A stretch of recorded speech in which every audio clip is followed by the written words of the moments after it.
All right, today we're gonna go over the easiest way to insert a magazine into your Origin-12 shotgun.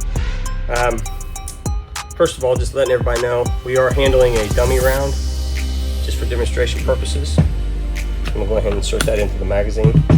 All right, shotgun is safe, it's flagged. We're gonna go ahead and remove the flag. So if you're trying to insert your magazine without the carrier lock back, you can do it, but you really got to push hard. The reason is the nature of a 12 gauge shell, it's 3/4 of an inch in diameter. So when you go to insert that magazine, you're literally having to push the shell down to get it to go in.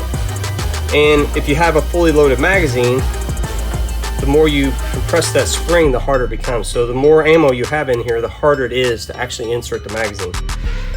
So the easiest way to do it, you can, if you're strong enough, you can get it to force in, is just lock the carrier back, which is a simple function of putting your finger behind this tab, pulling back, it'll lock open, and then when you drop the magazine in, it just goes straight in, and you're not trying to overcome all that spring tension.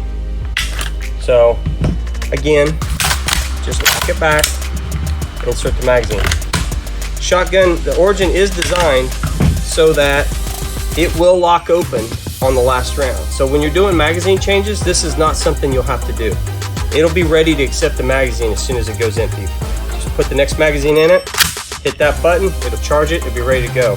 It's only when you pull the gun out of the case and you're inserting the very first mag, you lock it back.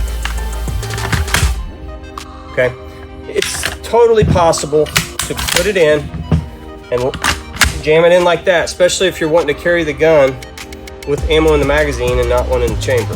But it just makes it easier, especially when you start dealing with the drum magazines, because they have a lot more tension on the spring. And shoving those in, very difficult unless you have the carrier lock back.